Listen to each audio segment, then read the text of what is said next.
I can still hear the screaming from the furnaces, but that's not the worst part. The worst part is how much I miss the silence of the metal masters. My name is Kael Vorvek. I was Hab Block Overseer, Grade 7 on Tertius Majoris. Now I'm fuel for the Emperor's Light. 16 hours every cycle, I managed protein vat cultivation in sub-level Gamma 7. Worker units 7 through 12 answered to me, and I answered to Sub-Overseer Molthen, who answered to Planetary Overseer Vex. The Emperor's work never stopped, and neither did we. Every 7th day brought floggings for quota failures.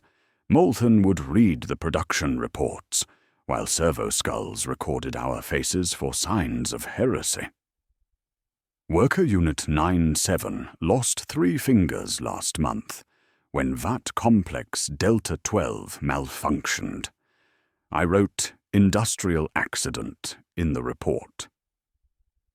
We needed every hand for the Emperor's glory. My father died in these same vats when I was 7. Protein synthesis explosion, they said.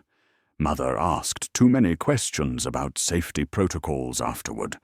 The commissars took her during night shift. I learned not to ask questions. The work purifies us. Every blister on my hands, every ache in my back, every breath of recycled air, thick with chemical vapors, brings me closer to the Emperor's grace. Pain teaches us humility. Suffering burns away weakness.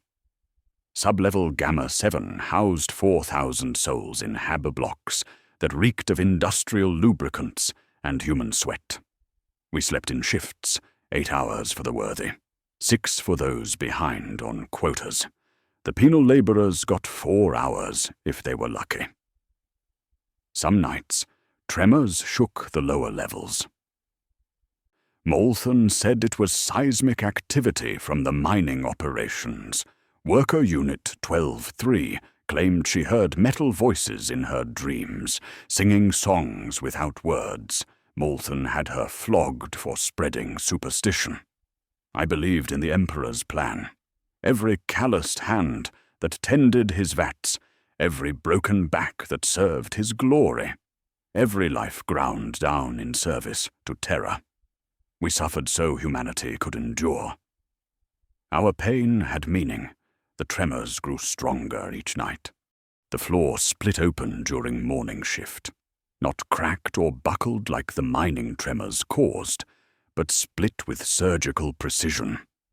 Steam hissed from the wound in the metal decking as something vast stirred beneath us. Worker Unit 7-4 screamed when the first skeletal hand emerged from the breach. I expected claws dripping with venom or tentacles writhing with chaos corruption. Instead, emerald light pulsed from empty eye sockets as a towering figure of living metal pulled itself through the gap. The Necron warrior stood motionless for 17 seconds. I counted each one, waiting for death to claim us. Its gorse flare remained lowered as those terrible green orbs swept across VAT Complex Alpha 9. Scanning, evaluating. More emerged behind it. Silent metal gods with bodies that hummed with ancient power. I fell to my knees, certain they would flay the flesh from our bones or drag us screaming into some Xenos hell dimension. The lead warrior approached my workstation. Its skull tilted as sensor arrays focused on the protein cultivation readouts. The creature's head moved in what I can only describe as approval. Acceptable efficiency parameters, it spoke in a voice like grinding tombstones. Continue operations. That was all. No torture, no consumption, no flaying of skin or harvesting of souls. The metal giant simply turned and walked to the next VAT complex, leaving us standing there in stunned silence. Worker Unit 9-7 whispered a prayer to the Emperor. The Necron's head snapped toward her with mechanical precision, but it made no move to silence her words. It simply observed, catalogued, and continued its inspection. By midday shift, 12 Necron warriors patrolled sub-level Gamma 7. The work continued. The quotas remained unchanged. Only the overseers were different now, and they never needed to eat or sleep or rest. For the first time in my 43 years, I saw true efficiency. 3 months under the Metal Masters changed everything. That complex Delta 12 had leaked toxic vapors for 2 years. Malthan always said repairs weren't cost-effective. The Necrons fixed it in one night, their scarab constructs swarming over corroded pipes like silver beetles, until the air ran clean. Worker Unit 46 collapsed from malnutrition during Week 7. Under Imperial administration, we would have dragged him to the corpse grinders and assigned his duties to someone else. Instead, a Necron immortal calculated his nutritional requirements and increased protein rations across all shifts. Production improved by 12%. The floggings stopped, not because the Metal Masters showed mercy, but because they understood that damaged workers produced inferior results.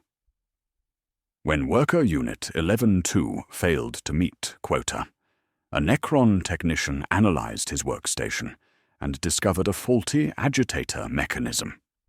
They repaired it instead of punishing him. I found myself studying their methods. Every action served a purpose. Every decision maximized efficiency. No rage, no cruelty, no waste.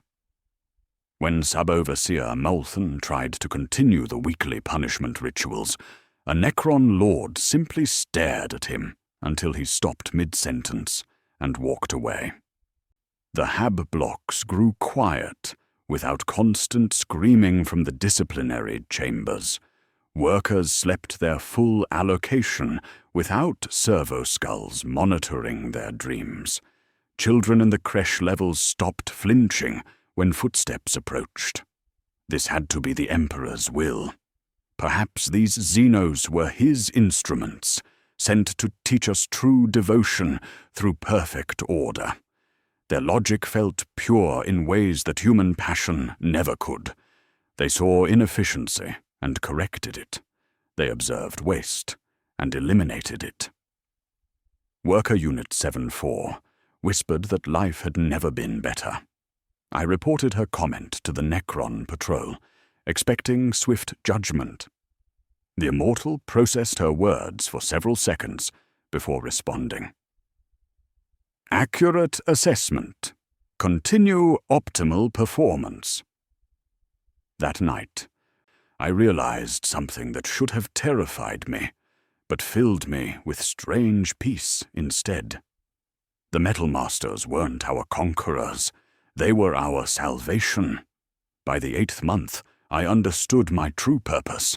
The Necron Overlord designated me as primary human interface for sub-level Gamma 7.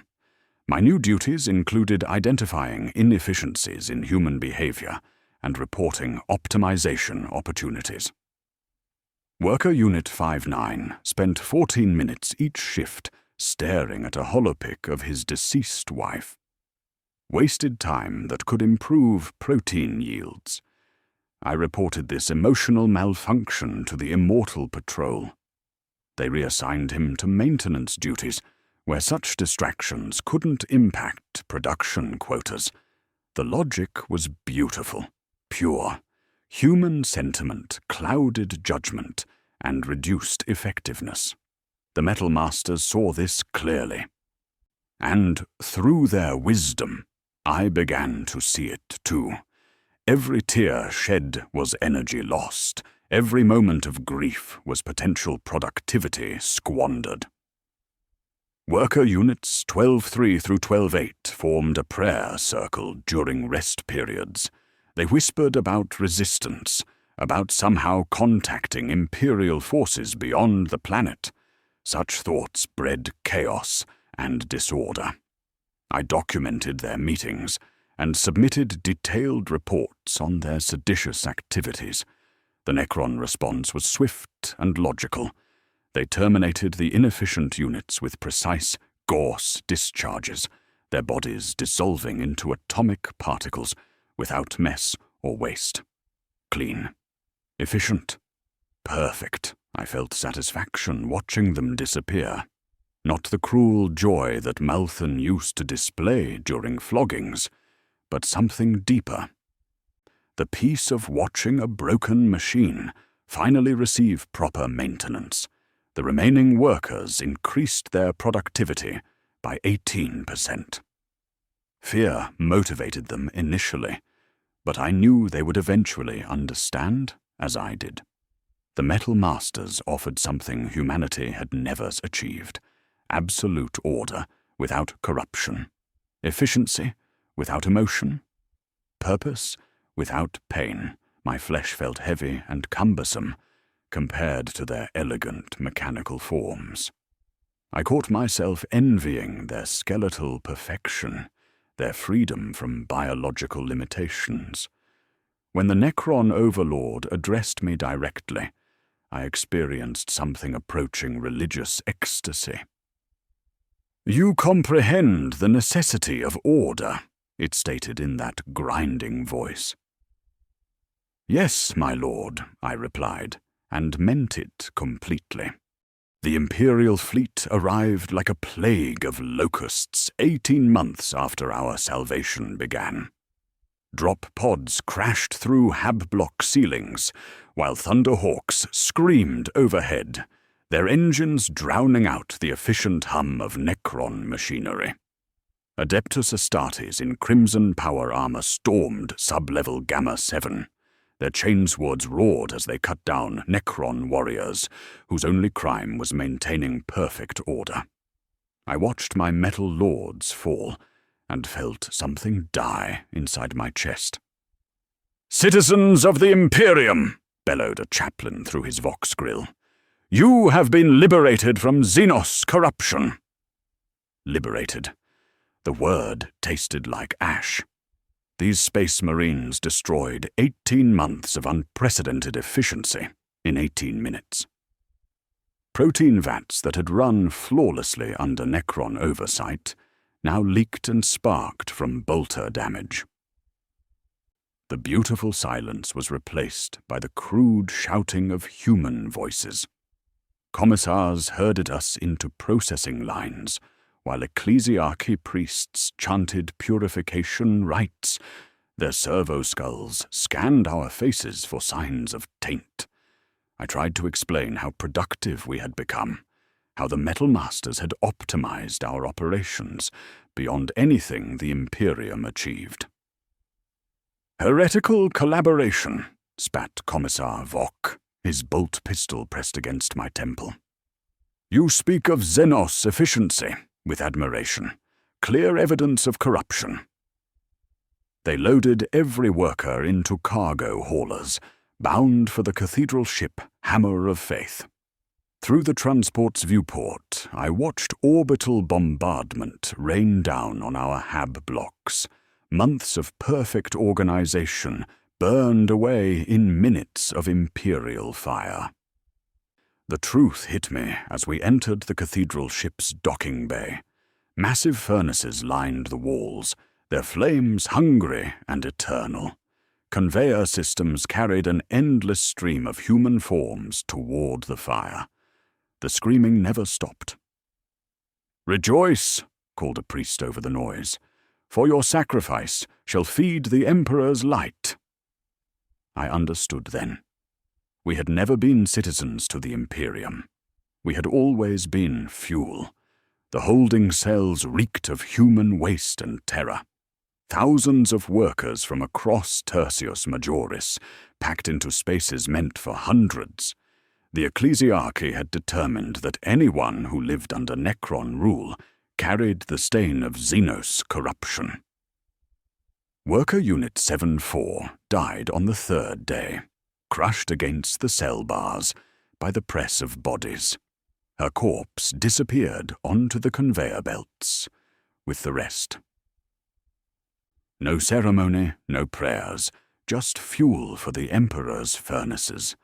Through the bars, I watched the processing operation. Servo-cherubs sorted prisoners by weight and age, while tech priests calculated optimal burn rates. Children went first, because their terror produced purer flames, or so the priests claimed. The screaming from the furnace chambers never ceased. Former sub-overseer Molthan wept in the corner, begging the Emperor for forgiveness. The same man who had ordered floggings for sport now blubbered about imperial mercy. I felt nothing but contempt for his weakness. "The Xenos fed us," whispered Worker Unit 9-7. "They fixed our equipment. They let us sleep." "Heretical thoughts," I replied, though my heart wasn't in the correction anymore. What was the point of proper thinking when we were all destined for the flames? A priest explained our fate through the cell's voxcaster. Our deaths would power the Geller fields that protected Imperial ships from the warp. Our agony would strengthen the Astronomican's light. Every scream served the Emperor's glory. I calculated the efficiency and found it wanting. Under Necron oversight, our protein production had fed millions across 3 sectors. Here, our lives would fuel perhaps a dozen ship transits before burning out completely. The Metal Masters had valued our work. The Imperium valued only our deaths. As friends disappeared one by one into the furnaces, I realized the most horrifying truth of all. I had been right to prefer the silence of mechanical overlords. Humanity's greatest enemy had always been humanity itself. The chains bite into my wrists as servo-cherubs drag me toward Furnace Chamber 7. The heat grows with each step, but I feel something approaching peace. After watching hundreds of my fellow workers disappear into these flames, I finally understand the cosmic joke. The Imperium calls this salvation. They preach about our sacrifice, feeding the Emperor's light, while their machines consume us like any other resource. At least the Necrons were honest about what we were to them. Tools. Useful. Functional. Humans convinced themselves we were sacred while treating us as expendable. A priest anoints my forehead with sacred oils and mutters prayers I once believed. His words sound like static now, meaningless noise from a species that worships its own cruelty. The Emperor sits rotting on his golden throne, while his servants burn children to keep the lights on. The Metal Masters never lied about their nature. They saw efficiency and preserved it. They observed function and optimized it. No false promises of paradise, no claims of divine love. Just pure, mechanical logic. I preferred their honesty to humanity's delusions. The furnace mouth yawns before me, flames dancing with an appetite that will never be satisfied. Behind me, more workers shuffle forward in endless procession. The Imperium's great machine of faith grinding souls into fuel. Worker Unit 7-4 was right when she said life was better under the Xenos. We all knew it, even if we couldn't speak it. The Metal Masters gave us purpose without pretense, order without lies. As the heat reaches for me, I close my eyes and make my final prayer. Not to the corpse Emperor who demands our deaths, but to the silent efficiency of awakened tombs. Let the Necrons return. Let them reclaim this galaxy from the madness of flesh. Let them save humanity from itself. The flames embrace me, and I still hear the screaming. This concludes another classified file from the Imperial Records Division. If you enjoyed this, Please like this video and subscribe for more forbidden knowledge from the archives. Sometimes the greatest heresy is preferring honest tyranny to sacred lies.